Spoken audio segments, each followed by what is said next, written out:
Hello'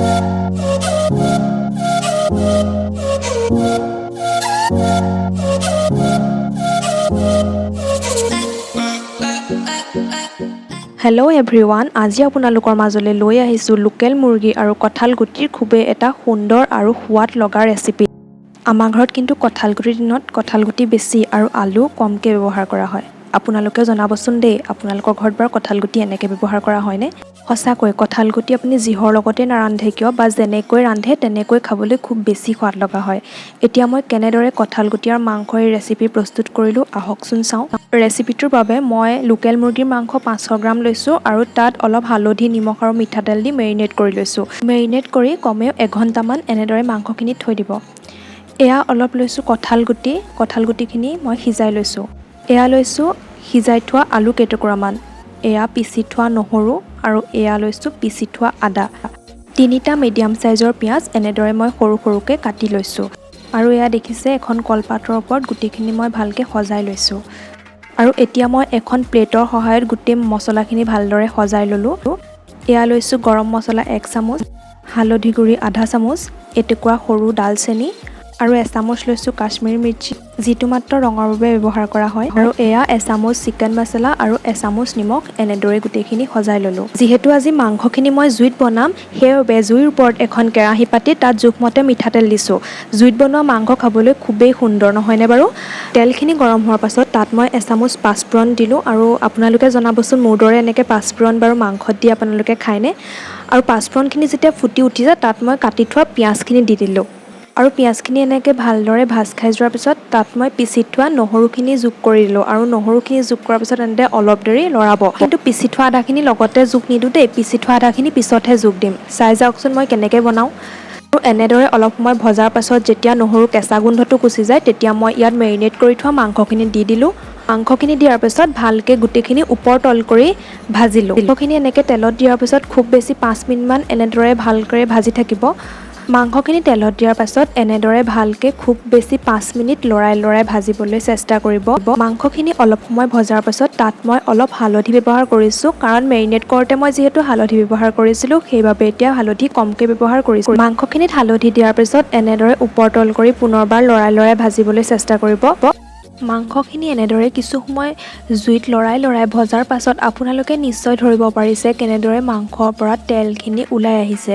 এনেদৰে অলপ সময় ভজাৰ পাছত মাংসখিনি এখন ঢাকনৰ সহায়ত অলপ সময় ঢাকি ৰাখিব।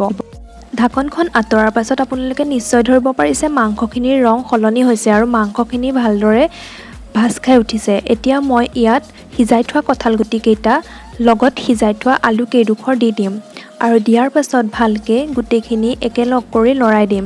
এনেদৰে লৰাব যাতে কঁঠাল গুটিখিনি এতিয়াই ভাগি নাযায়। অলপ সাৱধানেৰে ভালকৈ গোটেইখিনি ওপৰ তল কৰি লাহে লৰাই থাকিব। মাংসখিনি এতিয়া খুব কমেও 2 পৰা 3 মিনিট সময় এনেদৰে মই দেখুওৱাৰ দৰে লৰাই ভাজি থাকিবলৈ চেষ্টা কৰিব। এতিয়া মই ইয়াত পিচি থোৱা আদাখিনি যোগ কৰি দিম আৰু ভালদৰে গোটেইখিনি এবাৰ ওপৰ তল কৰি মিলাবলৈ চেষ্টা কৰিম।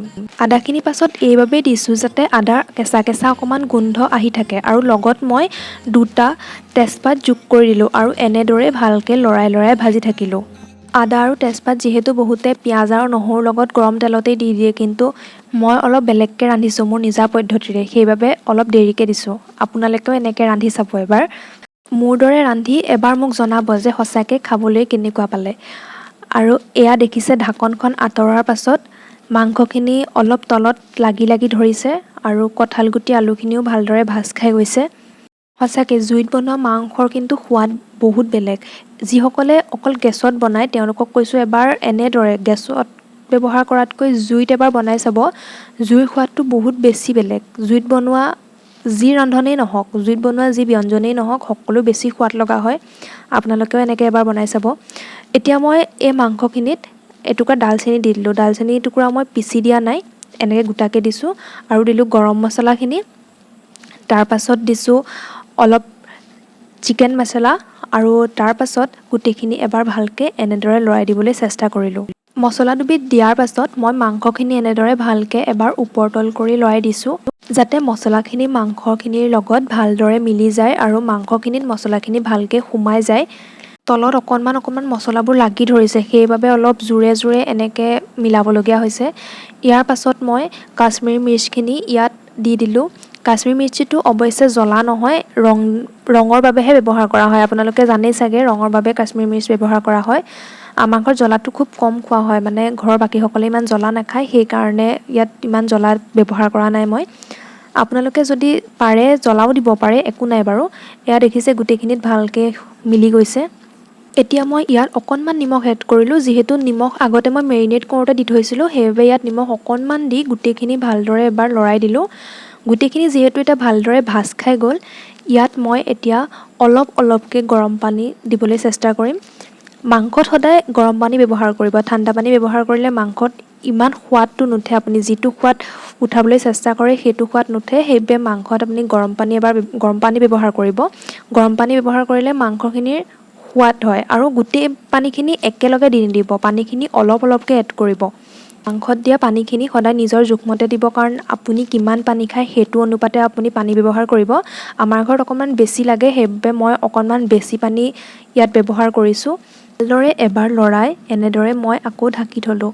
এয়া দেখিছে জুইত মই এনেদৰেই বনাই আছোঁ। সঁচাকৈ জুইত এবাৰ আপোনালোকে ট্ৰাই কৰি চাব, মাংস বনাই বহুত বেছি সোৱাদ লগা হয়। প্ৰথমতে ভিডিঅ'ত অৱশ্যে মোৰ মান ধনিয়া আৰু তেজপাতটো দেখুৱাবলৈ থাকি গৈছিল, সেইবাবে এতিয়া দেখুৱাই লৈছোঁ। সঁচাকৈ ধনিয়া ব্যৱহাৰ কৰিলেও মাংসৰ গোন্ধটো বহুত বেছি ধুনীয়া আহে। এয়া দেখিছে ঢাকন আঁতৰাৰ পিছত মাংসখিনি কেনেদৰে সিজি উঠিছে আৰু লাহে লাহে ওপৰত তেল বিৰিঙিবলৈ আৰম্ভ কৰিছে। আৰু লাহে লাহে এনেদৰে পানীটো অলপ অলপ শুহি যাব। আপোনালোকে নিজৰ জোখমতে থ'ব পানীখিনি। মই আৰু অলপ দেৰি হোৱাৰ পাছতে কাঢ়ি দিম, আৰু এয়া ভালদৰে আপোনালোকক দেখুৱাবলৈ চেষ্টা কৰিছোঁ। এয়া দেখিছে কেনেদৰে মাংসখিনি সিজিছে, আৰু মই এতিয়া আকৌ এবাৰ ঢাকি দিম। এতিয়া মই গোটাই থোৱা মান ধনিয়াৰ পাতকেইটা মাংসখিনিত যোগ দিলোঁ। এয়া দেখিছে মাংসৰ ওপৰত তেলখিনি বিৰিঙি উঠিছে আৰু মাংসখিনিৰ কালাৰো সলনি হ'বলৈ ধৰিছে। ধনিয়াৰ পাত সদায় মাংসখিনি হোৱাৰ অলপ আগে আগেই দিব লাগে। আৰু এতিয়া মাংসখিনি নমাই দিলোঁ। এয়া দেখিছে কি ধুনীয়া এটা কালাৰ আহিছে মাংসখিনিৰ ওপৰত, আৰু পানীখিনিও অলপ শুহি গৈছে। আৰু এনেদৰেই প্ৰস্তুত হৈ গ'ল আজি আমাৰ কঁঠাল গুটি আৰু মাংসৰ এটা সুন্দৰ ৰেচিপি। আপোনালোকে এবাৰ ট্ৰাই কৰি চাব আৰু মোক নিশ্চয় জনাব। ধন্যবাদ।